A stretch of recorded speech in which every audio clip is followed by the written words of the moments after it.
بسم اللہ والحمد للہ والصلاۃ والسلام علی رسول اللہ۔ عزیز طلبہ اور طالبات، ہمارا Islamic studies IS 401 university of agriculture Faisal آباد کے سلیبس کے حوالے سے ہمارا اگلا لیکچر وہ سورہ حجرات کی تفسیر کے حوالے سے ہے، آیت نمبر 3۔ ان الذین یغضون اصواتهم عند رسول اللہ اولئک الذین امتحن اللہ قلوبهم للتقوی لہم مغفرۃ واجر عظیم۔ ترجمہ ہے، بے شک وہ لوگ جو اپنی آوازوں کو اللہ کے رسول صلی اللہ علیہ وآلہ وسلم کے پاس پست رکھتے ہیں، لہم مغفرۃ واجر عظیم، ان کے لیے مغفرت اور اجر عظیم ہے۔ عزیز طلبہ، یہ دیکھیے، یہ آداب نبوی صلی اللہ علیہ وآلہ وسلم کا سلسلہ جاری ہے، اور اس آیت میں ان لوگوں کی تعریف ہے جو رسول اللہ صلی اللہ علیہ وآلہ وسلم کی تعظیم اور تکریم کرتے ہیں اور آپ کے پاس اپنی آوازیں پست رکھتے تھے، جیسا کہ عمر فاروق رضی اللہ تعالیٰ عنہ کے متعلق پچھلے لیکچر میں بیان کیا۔ یعنی اللہ رب العالمین نے ان کے دلوں کے تقوی کا امتحان کر کے دیکھ لیا کہ وہ پرہیزگاری کے امتحان میں پوری طرح کامیاب ہوئے، جیسے سونے کو آگ میں ڈال کر دیکھ لیا جاتا ہے کہ وہ خالص نکلتا ہے یا نہیں نکلتا۔ تو کہا جاتا ہے کہ ہم نے خالص ہونے کی آزمائش کی ہے، اور یہ ثابت ہوا کہ جو شخص رسول اللہ صلی اللہ علیہ وآلہ وسلم کے سامنے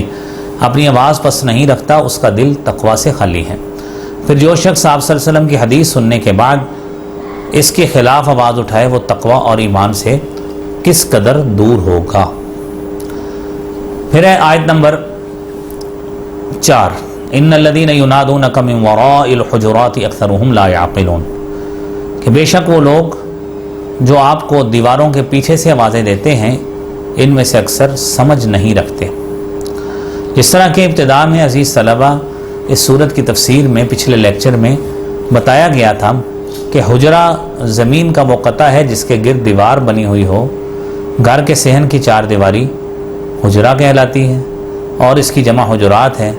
اور روح المعانی میں علامہ آلوسی، روح المعانی تفسیر ہے قرآن کریم کی، علامہ آلوسی اس میں بیان کرتے ہیں کہ حجرے 9 تھے، ہر بیوی کے پاس ایک حجرہ تھا، اور علامہ ابن سعد نے روایت کیا ہے کہ یہ کھجور کی ٹہنیوں سے بنے ہوئے تھے۔ ان کے دروازوں پر سیاہ بالوں کے ٹاٹ کے پردے تھے۔ صحیح بخاری، امام بخاری رحمۃ اللہ علیہ نے الادب المفرد میں، اور علامہ ابن ابی دنیا نے داود بن قیس سے بیان کیا ہے۔ انہوں نے فرمایا کہ میں نے وہ حجرے دیکھے ہیں، کھجور کی ٹہنیوں سے بنے ہوئے تھے، جنہیں باہر کی جانب سے بالوں کے ٹاٹ سے ڈھانپا ہوا تھا، اور میرا گمان ہے کہ صحن کے دروازے سے کمرے کے دروازے تک یعنی 6 یا 7 ہاتھ، یعنی ہم کہہ لیں 9 یا 10.5 فٹ کا فاصلہ تھا، اور کمرے کا اندرونی حصہ 10-15 فٹ، تقریباً 10 ہاتھ یعنی 15 فٹ تھا۔ اور کہتے ہیں کہ گھر کی چوڑائی 7-8 ہاتھ یعنی 10.5-12 فٹ کے درمیان تھی۔ حسن بیان کرتے ہیں کہ انہوں نے فرمایا، میں نے عثمان بن عفان رضی اللہ تعالیٰ عنہ کی خلافت میں نبی کریم صلی اللہ علیہ وآلہ وسلم کی بیویوں کے کمروں میں جایا کرتا تھا، تو ان کی چھت کو ہاتھ لگایا کرتا تھا۔ اور ولید بن عبد الملک کے عہد میں، جو بنو امیہ کا حکمران ہے، خاندان بنو امیہ کا، کہتے ہیں کہ ان کے عہد میں ان کے حکم سے ان کے گھروں کو مسجد نبوی میں شامل کر دیا گیا۔ لوگ بہت زیادہ روئے کہ یہ حجرات نبوی صلی اللہ علیہ وسلم ہے۔ اور علامہ سعید بن مسیب رحمۃ اللہ علیہ فرماتے ہیں کہ اللہ کی قسم مجھے پسند تھا کہ ان حجروں کو ان کی حالت پر رہنے دیا جاتا، تاکہ اہل مدینہ کے بچے بڑے ہوتے اور تمام دنیا سے آنے والے آتے تو دیکھتے کہ رسول اللہ صلی اللہ علیہ وسلم نے اپنی زندگی میں کیسے گھروں پر اکتفا کیا ہے، کیسے گھر تھے، کہ اس سے ان کے دلوں میں ایک دوسرے سے بڑھ کر دنیا حاصل کرنے کی حرص اور اس فخر پر فخر کرنے کی بجائے زہد، للہیت، تقوی اور دنیا سے بے رغبتی پیدا ہوتی۔ تو یہ وہ باتیں ہیں۔ رسول اللہ صلی اللہ علیہ وآلہ وسلم کی موجودگی میں آپ کے ادب کا بیان تھا، تو ان آیات میں اس وقت آپ صلی اللہ علیہ وسلم کے ادب کو ملحوظ رکھنے کا بیان ہے۔ جب آپ صلی اللہ علیہ وسلم گھر میں ہوں، آیت کے الفاظ سے ظاہر ہے کہ کچھ اعرابی لوگوں نے رسول اللہ صلی اللہ علیہ وسلم کے گھروں کی چار دیواری کے باہر کھڑے ہو کر آپ کو بلانے کے لیے آوازیں دیں، تو اللہ رب العالمین نے ایسے لوگوں کو لا یعقلون قرار دیا۔ لا یعقلون قرار دینے سے مقصود انہیں ڈانٹنا اور تمام مسلمانوں کو آپ کے ادب کی تعلیم دینا ہے۔ اکثرہم لا یعقلون، یعنی اس میں دو وجہیں ہیں۔ ایک یہ کہ ان میں کچھ لوگ عقل رکھنے والے بھی تھے، اس لیے ان کو اکثر کو لا یعقلون فرمایا، سب کو نہیں۔ دوسری جانب عقل والوں کو کم قرار دینے سے مراد ان کی نفی ہے، الفاظ کے مطابق۔ یعنی پہلی وجہ زیادہ ہے کہ یعنی سارے لوگ جو تھے وہ بے عقل نہیں تھے، لیکن اکثر ان میں سے اکثر لوگ ایسے ہی تھے۔ آیت نمبر 5 ہے وَلَوْ أَنَّهُمْ صَبَرُوا حَتَّى تَخْرُجَ إِلَيْهِمْ لَكَانَ خَيْرًا لَهُمْ وَاللَّهُ غَفُورٌ رَحِيمٌ، اور اگر وہ صبر کرتے یہاں تک کہ آپ صلی اللہ علیہ وآلہ وسلم ان کی طرف نکلتے تو یقیناً ان کے لیے بہتر ہوتا، اور اللہ بے حد بخشنے والے نہایت رحم کرنے والے ہیں۔ یعنی اگر وہ آوازیں دینے کی بجائے صبر کرتے اور آپ صلی اللہ علیہ وآلہ وسلم کے تشریف لانے کا انتظار کرتے تو ان کے لیے بہتر ہوتا، کیونکہ اس صبر و انتظار میں آپ صلی اللہ علیہ وسلم کا ادب ملحوظ رکھنے میں انہیں پورا ثواب ملتا۔ رسول اللہ صلی اللہ علیہ وآلہ وسلم زیادہ خوش دلی کے ساتھ ان سے ملتے اور زیادہ بہتر طریقے سے ان کی ضرورتیں پوری فرماتے۔ ظاہر ہے کہ نبی کریم صلی اللہ علیہ وآلہ وسلم کی پوری امت کی ذمہ داری کا بوجھ ہے، اور ہر وقت اسی فکر و عمل میں مصروف آپ رہتے، اور اگر اس وقت جب وہ گھر میں ہیں یہ خیال کیے بغیر کہ اس وقت وہ آرام کر رہے ہوں یا گھر کے کسی کام میں مصروف ہیں، آوازیں دینا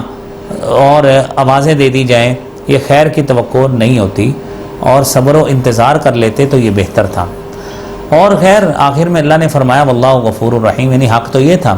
کہ ان لوگوں کو ان کی اس بے ادبی پر اللہ رب العالمین سے کوئی نہ کوئی سزا ملتی، مگر چونکہ ان سے یہ فعل بے عقلی کی وجہ سے سرزد ہوا تھا، بد نیتی کی وجہ سے نہیں ہوا تھا، اس لیے آخر میں اللہ رب العالمین نے اپنے غفور الرحیم ہونے کا بھی تذکرہ فرما دیا۔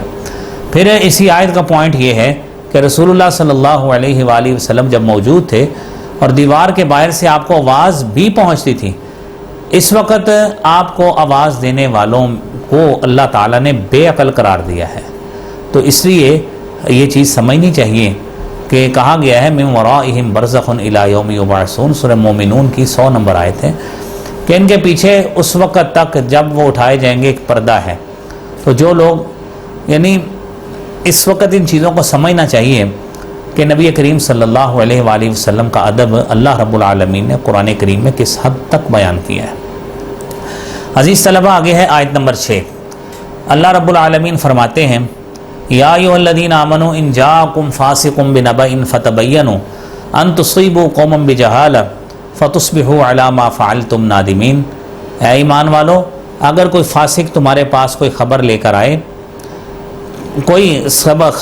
آئے تو اچھی طرح تحقیق کر لیا کرو، ایسا نہ ہو کہ تم کسی قوم کو لا علمی کی وجہ سے نقصان پہنچا دو، پھر تم نے جو کیا ہو اس پر پشیمان ہو جاؤ۔ عزیز طلبہ اور طالبات، فاسق کس شخص کو کہتے ہیں؟ فاسق اس شخص کو کہتے ہیں جو دین کی کسی حد سے یا تمام حدوں سے نکل جاتا ہے، وہ حدود جن کی پابندی لازم ہوتی ہے اسے فاسق کہتے ہیں۔ اب دیکھیے کہ قرآن کریم میں آتا ہے افمن کانا مومنن کمن کانا فاسقا، سورہ سجدہ کی 18 نمبر آیت ہے، کہ کیا وہ شخص جو مومن ہے کیا وہ فاسق کی طرح ہو سکتا ہے، یعنی برابر ہو سکتے ہیں؟ یقیناً ہرگز نہیں، یہ کیسے ہو سکتا ہے؟ تو یہ بات سمجھنی چاہیے۔ پھر کہا گیا فتبینوا، یعنی کیا کرنا ہے؟ خوب اچھی طرح جان لو، خوب واضح کر لو۔ اس آیت میں اللہ رب العالمین نے مسلمانوں کو ایسے ادب کی تعلیم دی ہے جس کا اہتمام ان کے دین و دنیا کے معاملات میں انتہائی ضروری ہے، جس کی پابندی نہ کرنے کی وجہ سے بے حد نقصان کا اندیشہ ہے، اور وہ یہ کہ جب ان کے پاس کوئی فاسق جو کھلم کھلا دین کی حدود پامال کرنے والا ہے کوئی اہم خبر لے کر آئے تو اسے سنتے ہی سچا نہ سمجھ لیں، اور نہ ہی پوری تحقیق کے بغیر اس کی بات کا اعتبار کریں، کیونکہ جو فسق سے پرہیز نہیں کرتا وہ جھوٹ بھی بول سکتا ہے۔ پھر کہا ان تصیبوا قوما بجہالہ، اس سے معلوم ہوا کہ فاسق کی خبر پر بلا تحقیق عمل کرنا جہالت ہوتی ہے جو خطا سے بڑھ کر ہے، کیونکہ مجتہد اگر غلطی کرے تو اسے مخطی یعنی خطا کار کہہ سکتے ہیں، غلطی کرنے والا کہہ سکتے ہیں، جاہل نہیں کہا جا سکتا، جبکہ بلا تحقیق فاسق کے قول پر عمل کرنے والا اگر غلط فیصلہ کرے تو وہ جاہل ہوتا ہے. یہ امام رازی رحمۃ اللہ علیہ نے اپنی تفسیر الکبیر میں لکھا ہے. کہا گیا کہ یعنی ایسا نہ ہو کہ تم کسی فاسق کی خبر پر بلا تحقیق کوئی کارروائی کرو اور کارروائی ایسی کار گزرو کہ لا علمی میں کچھ لوگوں کو نقصان پہنچا دو، ان پر حملہ کر کے، انہیں زخمی کر کے، یا انہیں قتل کر کے، یا ان کی غیبت کر بیٹھو، یا ان سے قطع تعلقی کر بیٹھو. تو غرض تمہاری طرف سے انہیں کوئی بھی نقصان پہنچ سکتا ہے. کتنے ہی فتنے اور فساد ہیں جو بلا تحقیق ایسی خبروں پر عمل کے نتیجہ میں پیدا ہوتے ہیں. عزیز طلبہ، اس میں بالخصوص ہمیں یہ سمجھنا چاہیے کہ ہم جو بار بار خبریں اڑاتے ہیں یا میڈیا کے ذریعے ایسی چیزیں پہنچتی ہیں کئی بلا تحقیق ہوتی ہیں، تو اس سے فتنہ بڑھتا ہے، فساد بڑھتا ہے. اور کہا گیا فَتُصْبِحُوا عَلَىٰ مَا فَعَلْتُمْ نَادِمِينَ، پھر تم اس پر پشیمان ہو جاؤ، کیونکہ جلد بازی اور بلا تحقیق کام کا نتیجہ پشیمانی ہی پشیمانی ہوتا ہے. اس آیت میں عظیم الشان علم کی بنیاد ہے، جس میں اصول حدیث کا بھی علم ہے کہ یعنی اس میں ہر چیز جو ہے نا وہ تحقیق کے ساتھ وہ کی جاتی ہے کہ کسی شخص کا سچائی پر مبنی خبر ہونا، یعنی وہ خبر دے، وہ حدیث کو روایت کرنے والا فاسق نہ ہو، وہ کبھی جھوٹ نہ بولنے والا ہو. تو یہ چیزیں اس میں ہیں، تو یہ باتیں سمجھنے والی ہیں. اب یہاں پہ ایک بہت ہی اہم بات جو یہاں پہ کرنے والی ہے وہ یہ ہے کہ بہت سے مفسرین نے یہ لکھا ہے کہ یہ آیت ولید بن عقبہ صحابی رسول رضی اللہ تعالیٰ عنہ کے بارے میں نازل ہوئی، جنہیں رسول اللہ صلی اللہ علیہ وسلم نے قبیلہ بنو مستلق کے لیے زکوٰۃ وصول کرنے کے لیے بھیجا. عزیز طلبہ، یہ بات دھیان سے سنیے گا، یہ بات بڑی اہم ہے کیونکہ تفاسیر میں عموماً لوگ بیان کرتے ہیں. یہ عثمان بن عفان رضی اللہ تعالیٰ عنہ کے ماں کی طرف سے بھائی تھے. قبیلہ بنو مستلق اور ان کے قبیلہ میں اسلام سے پہلے دشمنی چلی آ رہی تھی. وہ لوگ مسلح ہو کر استقبال کے لیے آئے تو ولید بن عقبہ ڈر گئے.